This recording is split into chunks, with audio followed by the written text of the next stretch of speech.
দেখব। এই কথাটা কার? কথাটা স্বয়ং আল্লাহ পাকের।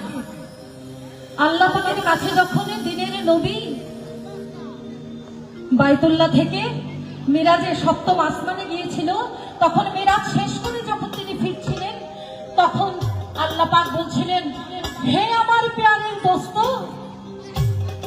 তোমাকে দেখে আমার পরাণের স্বাদ মিটে নাই, তুমি আরো একটু বেশি সময় আমার কাছে থেকে যাও। তাই বলছে, তোমায় নয়নে ভরে একবার দেখব,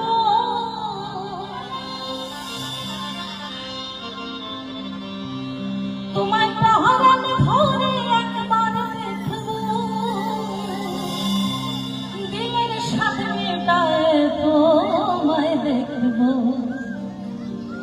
একটু দাঁড়াও, একটু দাঁড়াও,